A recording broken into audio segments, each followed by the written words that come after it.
بھارت کے غیر قانونی اقدامات کے خلاف کل یوم استحصال منایا جائے گا۔ ایک سوال کے جواب میں ترجمان دفتر خارجہ نے کہا کہ پاکستان چین کی علاقائی حدود کا احترام کرتا ہے۔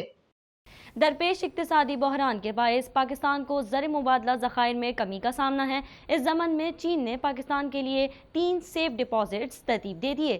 مزید احوال جانیں گے اس رپورٹ میں۔ چین نے پاکستان کو 1 سال کے لیے $2 ارب کا قرضہ آگے بڑھا دیا اور اب تک مجموعی طور پر چین پاکستان کو $4.3 ارب کا قرض دے چکا ہے، جس میں $2.3 ارب تجارتی قرضے بھی شامل ہیں۔ ملکی معیشت میں تقریباً 3 ماہ کے بعد نمایاں بہتری کے آثار ظاہر ہونا شروع ہو گئے ہیں۔ IMF نے قرض کے لیے دوست ممالک چین، سعودی عرب، متحدہ عرب امارات اور قطر سے مالی معاونت کی یقین دہانی حاصل کرنے کی شرط رکھی تھی، جسے پاکستان نے پورا کرنا شروع کر دیا ہے، جس کے بعد اہم پیش رفت کے طور پر چین نے سب سے پہلے مالی تعاون کی یقین دہانی کرا دی اور پاکستان کے سکڑتے ہوئے زر مبادلہ ذخائر کو سہارا دینے کے لیے سیف ڈپازٹ کی مد میں $2 ارب دینے کا فیصلہ کیا ہے۔ درپیش اقتصادی بحران کے باعث پاکستان کو زر مبادلہ ذخائر میں کمی کا سامنا ہے۔ چین نے پاکستان کے لیے 3 سیف ڈپازٹس ترتیب دیے ہیں۔ اس مد میں $50 کروڑ مالیت کا پہلا سیف ڈپازٹ 27 جون، دوسرا اتنے ہی حجم کا سیف ڈپازٹ 29 جون 2022 اور تیسرا $1 ارب مالیت کا سیف ڈپازٹ 23 جولائی کو ملنے تھے۔ محکمہ خزانہ نے اس عمل کی تصدیق کرتے ہوئے کہا کہ مذکورہ سیف ڈپازٹس 1 سالہ مدت کے لیے ہوں گے۔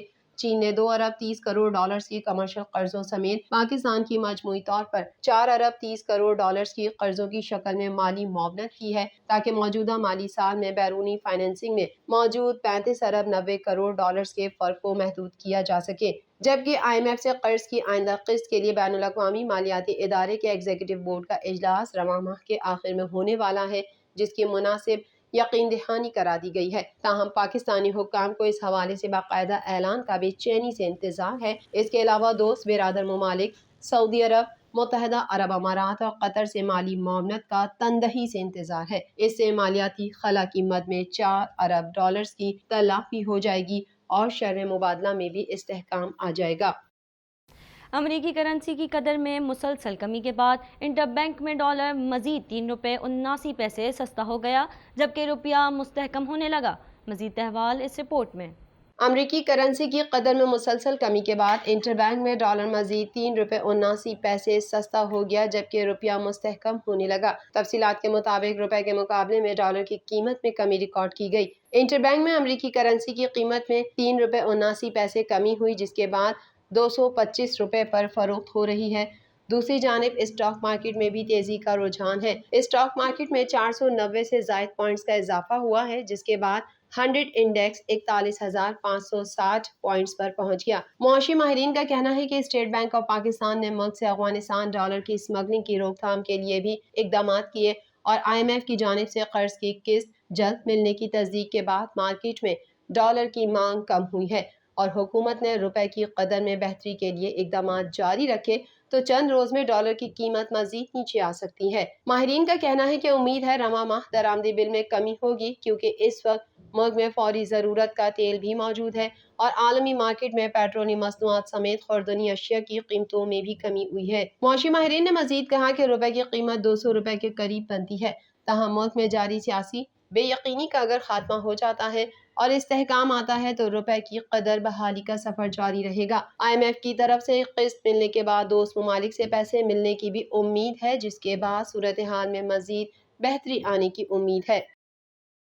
پاکستان تحریک انصاف نے چیف الیکشن کمشنر کے خلاف سپریم جوڈیشل کونسل میں دائر کیے جانے والے ریفرنس میں موقف اختیار کیا ہے کہ سکندر سلطان راجہ دانستہ طور پر بد انتظامی کے مرتکب ہو رہے ہیں۔ مزید جانیں گے اس رپورٹ میں۔ پاکستان تحریک انصاف نے چیف الیکشن کمشنر سکندر سلطان راجہ کے خلاف ریفرنس سپریم جوڈیشل کونسل میں دائر کر دیا۔ چیف الیکشن کمشنر کے خلاف ریفرنس بابر ایوان کے ذریعے بھجوایا گیا ہے۔ ریفرنس میں پاکستان تحریک انصاف کی جانب سے موقف اختیار کیا گیا ہے کہ چیف الیکشن کمشنر جان بوجھ کر بد انتظامی کر رہے ہیں۔ PTI کے ریفرنس میں کہا گیا ہے کہ چیف الیکشن کمشنر سکندر سلطان راجہ آئینی ذمہ داریاں احسن طریقے سے ادا نہیں کر رہے، انہیں ان کے عہدے سے ہٹایا جائے۔ ریفرنس کے مطابق گزشتہ ماہ PDM کے وفد نے چیف الیکشن کمشنر سے ملاقات کی تھی۔ اس موقع پر چیف الیکشن کمیشن پر ممنوع فنڈنگ کا فیصلہ جلد سنانے کے لیے دباؤ ڈالا گیا۔ پی ٹی آئی کے ریفرنس میں یہ بھی کہا گیا ہے کہ ملاقات کے چند روز کے بعد ہی ممنوع فنڈنگ کیس کا فیصلہ سنا دیا گیا تھا۔ وزیر اعظم شہباز شریف کا کہنا ہے یہ اللہ کا حکم ہے کہ دکھی انسانیت کی خدمت کریں، آخری آفت زدہ گھرانے کی بحالی تک چین سے نہیں بیٹھوں گا، اتحادی حکومت مل کر ملک کو تمام بحرانوں سے نکالے گی۔ مزید جانیں گے اس رپورٹ میں۔ وزیر اعظم شہباز شریف کا کہنا ہے کہ یہ کیسی آزادی ہے کہ ہم معاشی طور پر عالمی مالیاتی ادارے کے غلام ہیں۔ پشاور میں سیلاب زدگان کی بحالی کے لیے لگائے گئے کیمپوں کے دورے پر میڈیا سے گفتگو کرتے ہوئے وزیر اعظم شہباز شریف کا کہنا تھا، اللہ کا حکم ہے کہ دکھی انسانیت کی خدمت کریں، آخری آفت زدہ گھرانے کی بحالی تک چین سے نہیں بیٹھوں گا۔ اس موقع پر آئی ایم ایف سے قرض کے حوالے سے بات کرتے ہوئے شہباز شریف کا کہنا تھا کہ سوچنے کی ضرورت ہے کہ 75 سال میں ہم نے ملک کے لیے کیا کیا، یہ کیسی آزادی ہے کہ معاشی طور پر ہم آئی ایم ایف کے غلام ہیں۔ وزیر اعظم شہباز شریف نے مزید کہا کہ ہم متحد ہوں تو کوئی مشکل، کوئی پہاڑ ہمارے راستے میں رکاوٹ نہیں بنے گا، اتحادی حکومت مل کر ملک کو تمام بحرانوں سے نکالے گی۔ کامن ویلتھ گیمز میں نوبرٹ نے سنیچ اور کلین اینڈ جرک میں سب سے زیادہ وزن 400 کلو گرام اٹھا کر بھارت، آسٹریلیا، انگلینڈ اور کینیڈا کے ویٹ لفٹرز کو شکست دی اور نئی تاریخ رقم کر دی۔ مزید تفصیلات اس رپورٹ میں۔ کامن ویلتھ گیمز میں پاکستانی ویٹ لفٹر نوح دستگیر بٹ نے تاریخ رقم کرتے ہوئے ملک کے لیے سونے کا تمغہ جیت لیا، جبکہ شاہ حسین نے جوڈو کے مقابلے میں کانسی کا تمغہ حاصل کیا۔ برطانوی شہر برمنگھم میں جاری کامن ویلتھ گیمز 2022 میں پاکستان کی کامیابیوں کا سلسلہ شروع ہو گیا۔ شاہ حسین کے ملک کے لیے پہلا میڈل جیتنے کے بعد پاکستانی ویٹ لفٹر نوح دستگیر بٹ نے گولڈ میڈل اپنے نام کر لیا۔ کامن ویلتھ گیمز میں نوح بٹ نے اسٹیچ اور کلین اینڈ جرک میں سب سے زیادہ وزن 400 کلو گرام اٹھا کر بھارت، آسٹریلیا، انگلینڈ، کینیڈا کے ویٹ لفٹرز کو شکست دی اور نئی تاریخ رقم کر دی۔ پاکستانی ویٹ لفٹر کی فتح کے بعد ویٹ لفٹنگ ہال پاکستان زندہ باد کے نعروں سے گونج اٹھا۔ ویٹ لفٹنگ کے مقابلے میں نیوزی لینڈ نے سلور میڈل جبکہ بھارت کے گردیپ سنگھ نے کانسی کا تمغہ حاصل کیا۔ دوسری جانب جوڈو کے مائنس 90 ویٹ کیٹیگری میں شاہ حسین نے برونز میڈل جیتا ہے۔ انہوں نے جنوبی افریقہ کے کھلاڑی پرنتیج کو ناک آؤٹ کرتے ہوئے یہ میڈل اپنے نام کیا۔ شاہ حسین نے 2014 میں گولڈ کوسٹ میں کھیلی گئی کامن ویلتھ گیمز میں سلور میڈل لیا تھا، اس بار وہ برونز میڈل جیت پائے ہیں۔ واضح رہے کہ اب تک پاکستان کے 6 سے زائد ایتھلیٹس مقابلوں سے باہر ہو چکے ہیں، جبکہ جیولن تھرو میں پاکستانی ایتھلیٹ ارشد ندیم فائنل تک رسائی حاصل کرنے میں کامیاب ہوئے ہیں۔ مزید خبریں بھی بلیٹن کا حصہ ہوں گی مگر اس بریک کے بعد۔